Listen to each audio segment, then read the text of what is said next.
ఏదో మా కౌశిక్ రెడ్డి గారు మాట్లాడుతానో లేకుంటే ఇతర యువ శాసన సభ్యులు మొదటిసారి వచ్చిన వారు మాట్లాడితే దానికో వివేకానంద గారు సీనియర్ శాసనసభ్యుల అధ్యక్ష రూల్స్ ప్రొసీజర్స్కి సంబంధించిన అన్ని అంశాల విషయంలో వారికి అవగాహన ఉంది. రూల్స్ ప్రకారం కూడా వారు చదువుకొని ఉంటారు. రూల్ ఆఫ్ ప్రొసీజర్స్ కింద 320 ప్రకారం no allegation of a defamatory or incriminatory nature shall be made by a member against any person or a member. Sir, intimation to the speaker has to be given. Sir, ఇష్టారాజ్యంగా అడ్డగోలుగా నోటికొచ్చినట్టు ఫ్లోర్ను ఉపయోగించుకొని ఈ విధంగా ప్రభుత్వంపై defamatory remarks చేయడం సరికాదు అధ్యక్ష. వెంటనే గౌరవ సభ్యులను కోరుతా ఉన్నాం, మీ ద్వారా వారిని కోరుతా ఉన్నాం. So he has to come forward to withdraw ఈ స్టేట్మెంట్.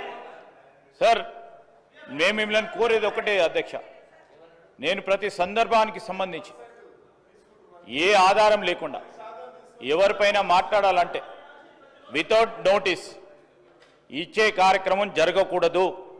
ఈ రూల్స్ మేము కాదు ఫ్రేమ్ చేసింది, ఈ రూల్స్ ఫ్రేమ్ చేసింది 2014లో తెలంగాణ రాష్ట్రం ఏర్పడ్డ తర్వాత వారే ఇక్కడ కూర్చొని ఫ్రేమ్ చేసింది అధ్యక్ష.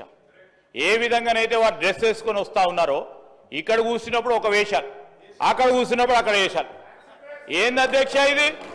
ఏంది అధ్యక్ష ఇది? ఏంది సార్ అధ్యక్ష ఇది? నిన్న అయ్యప్ప స్వామి డ్రెస్సులు వేసుకొని వచ్చిండ్రు, చాలా గౌరవంగా భక్తి హృదయంతో ఉంటారు అనుకున్నాము. మళ్ళా మధ్యాహ్నం చూస్తే అదే లొల్లి, అదే గడబడు. ఈరోజు ఆటో సోదరులకు సంబంధించిన డ్రెస్ వేసుకొచ్చిండ్రు, చాలా సంతోషం. వారి సమస్యలను గుర్తించిందని అనుకుంటా ఉన్నాం. వారు ఇక్కడ కూర్చున్నప్పుడు ఏం చేసిండ్రు అధ్యక్ష? ఆటోకు సంబంధించిన వారి ఆటో రిక్షాలకు సంబంధించిన ట్యాక్సులు పెంచారు. వారికి కొత్త పర్మిషన్లు ఇవ్వలేదు, కొత్త ఆటోలు నిలుపుకోవడానికి రాలేదు. ఈరోజు ఇక్కడ కూర్చున్నప్పుడు ఒకటి, అక్కడ పోయినప్పుడు ఆటోలను కూడా మోసం చేసే ప్రయత్నం చేస్తూ ఉన్నారు అధ్యక్ష. దయచేసి నేను మీ ద్వారా కోరుతా ఉన్నాను, they have every right to wear. I'm not telling, I'm not disputing it అధ్యక్ష, they are every right to wear.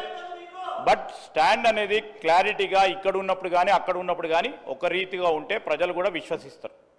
ఇక్కడ ఉన్నప్పుడు ఒక రీతిగా ఉన్నారు, అక్కడ ఉన్నప్పుడు ఇంకో రీతిలో పోయే ప్రయత్నం చేయకుండా ఈరోజు మీరు మీకే ఆటోలకు సంబంధించిన అంశం విషయంలో మేము ఆటో డ్రైవర్లకు సంబంధించి కానీ రేపు రాబోయే కాలంలో ఆటోకు సంబంధించి అరే మీరు 10 సంవత్సరాల్లో చేయలేదు, మిమ్మల్ని అన్ని 10 నెలల్లో చేయమంటే ఎక్కడి నుంచి కుదురుతుంది? ఈరోజు మీరు ఆర్థిక వ్యవస్థను అస్తవ్యస్తం చేసి ఇక చేయండి అంటే ఎక్కడి నుంచి చేస్తారు? మేము గాడిలో పెట్టే ప్రయత్నం చేస్తాము, ఖచ్చితంగా చేస్తాం. ఖచ్చితంగా ప్రజలకు ఇచ్చిన ప్రతి వాగ్దానం సమయం తీసుకుంటాము. సమయం తీసుకొని అందరికీ కూడా మేము ఇచ్చిన 6 గ్యారంటీలు కానీ మేనిఫెస్టోలో పెట్టిన ప్రతి అంశాన్ని ప్రజలకు అందజేస్తాం, అమలు చేస్తాం అధ్యక్ష. అసలైన తొలి వెలుగు.